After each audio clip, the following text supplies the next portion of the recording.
Welcome class, we are now going to start Chapter 2, Emergency Medical Responder, Workforce Safety and Wellness. National EMS Education Standard Competencies. Preparatory, this is just like the objectives for the chapter.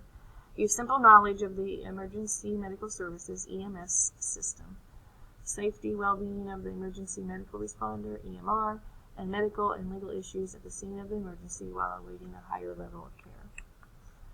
Workforce safety and wellness, standard safety precautions, personal protective equipment, stress management, dealing with death and dying, and prevention of response-related injuries. Medicine, recognizing and manages life threats based on assessment findings of a patient with an medical emergency while awaiting additional emergency response. Infectious disease, awareness of a patient who may have an infectious disease and how to decontaminate equipment after treating a patient. Introduction. You, your patients, and their families can experience various degrees of stress and grief during and following a medical emergency. To fulfill your duties as an EMR, you need to be in good physical condition. You should have a complete physical examination to ensure that you are healthy enough to do your job. You must learn how to avoid unnecessary stress and how to prevent your stress level from getting too high. The most stressful calls include a patient who reminds you of a close family member, very young or very old patients, critical patients, or death. The most stressful calls include also unusual danger, violence, unusual sights, smells, or sounds, or mass casualties. You must make a conscious effort to prevent and reduce stress. Learn to recognize the signs and symptoms of stress, adjust your lifestyle to include stress-reducing activities, and learn which services and resources are available to you. 5 stages of reaction to death and dying. Denial is they don't always happen in this exact order.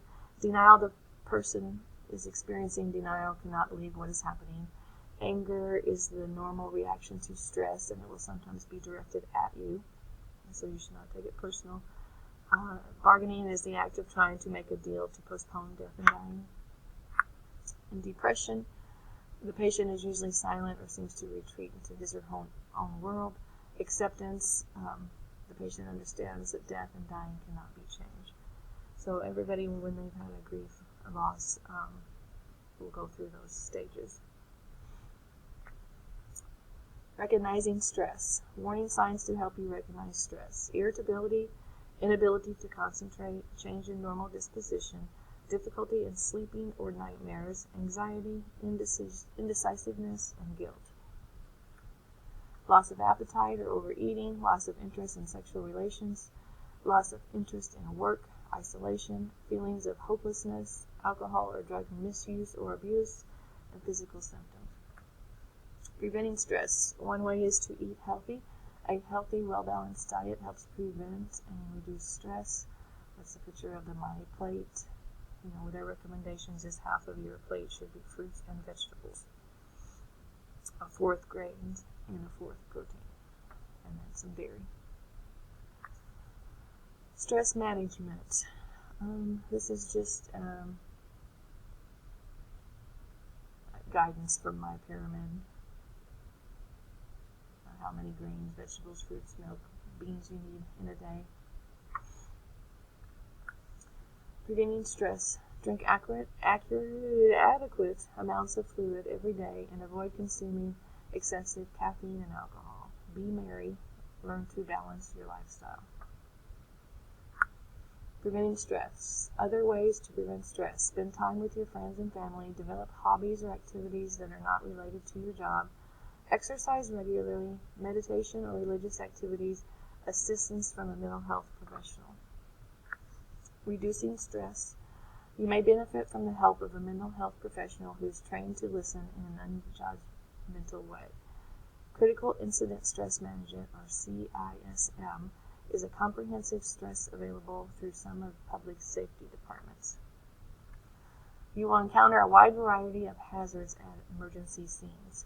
It is important for you to recognize the hazards and know which steps to take to minimize the risk they pose to your patients, your partners, and yourself. Infectious disease and standard precautions.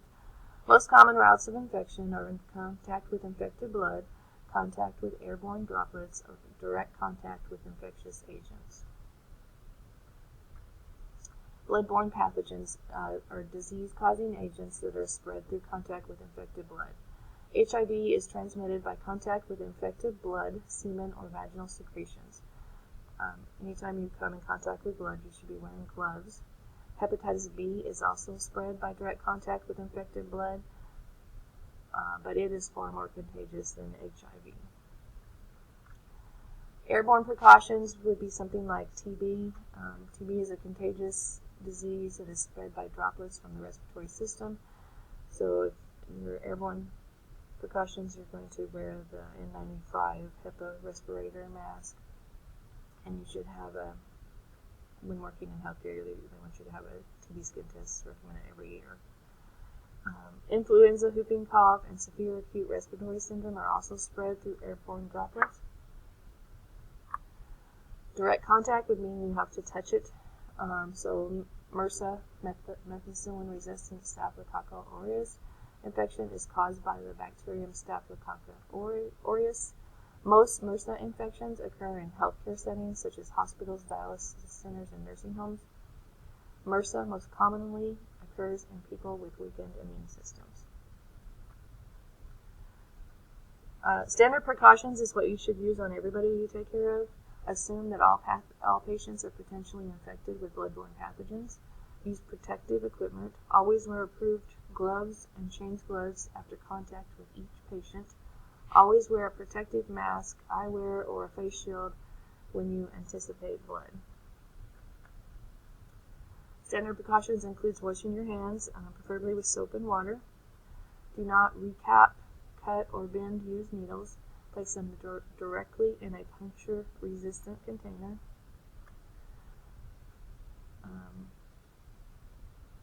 Influenza immunizations. You should have influenza, tetanus, prophylaxis, and hepatitis B vaccine are recommended for EMS providers. Check the status of your varicella, which is chickenpox, measles, mumps, and rubella. Tuberculin testing may also be recommended. Scene safety is of the most important consideration for you as an EMR. Include your safety and the safety of all other people present at the scene. An injured or dead EMR cannot help those in need. Drive safely and always fasten your seat belt when you are in your vehicle. Dispatch. Use the dispatch information to anticipate hazards and determine how to approach the scene. Response. Fasten your seatbelt, plan the best route, and drive quickly but safely to the scene. Parking your vehicle. Park your vehicle so that it protects the area from traffic hazards. Be sure the emergency warning lights are operating correctly. Be careful when getting out of your vehicle. Parking your vehicle. Wear approved safety vests when working on an active highway. If your vehicle is not needed, park it out of the way of traffic. Scan the entire area carefully to determine what hazards are present and address them in the most appropriate order. Traffic. Control the flow of traffic on a busy highway. If you need assistance, call before you get out of your vehicle. Crime or violence. If you are trained in law enforcement procedures, follow local protocols.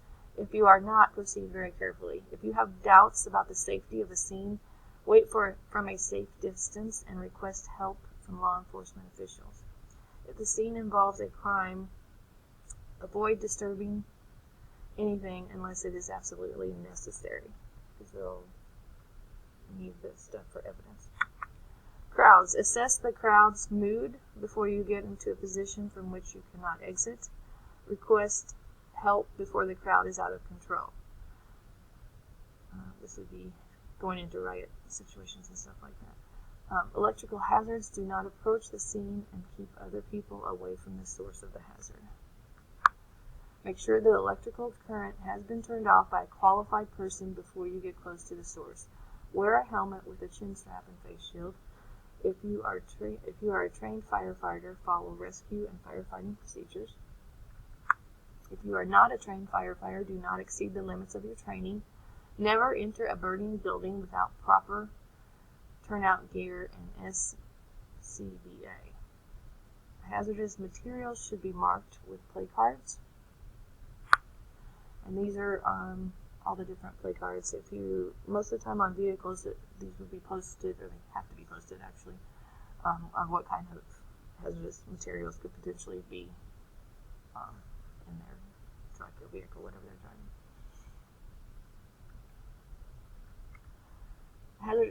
If you believe that a crash may involve hazardous materials, stop uphill and upwind and use binoculars to observe the scene. Odors or fumes may be the first indication. Call for assistance. Unstable objects, vehicles, trees, poles, buildings, cliffs, and piles of material. Vehicles may need to be stabilized before patient extrication can begin. Undeployed airbags are hazardous. Fires and explosions can result in unstable buildings. Broken glass at the scene of a motor vehicle crash. Sharp objects: wear heavy leather or firefighting gloves over your medical gloves to prevent injury. Animals can be pets, farm stock, or wild animals. Should be secured in another part of the house away from the patient. May present other hazards such as bites, kicking, or even trampling. Environmental conditions: dress appropriately for your expected weather. Be alert for damage from high winds. Keep your patients dry and comfortable. Use emergency lighting when operating in the dark. Special rescue situations: water rescue, ice rescue, confined space or below grade rescue, terrorism, and mass casualty incidents. Do not enter an emergency situation that is unsafe unless you have the proper training and equipment. Okay, so summary. Stress is a normal part of the EMR's life. The 5 stages of the grief process when you're dealing with death and dying are denial, anger, bargaining, depression, and acceptance. Stress management consists of recognizing, preventing, and reducing critical incident stress. You should understand how airborne and bloodborne diseases are spread and how standard precautions prevents the spread of infection.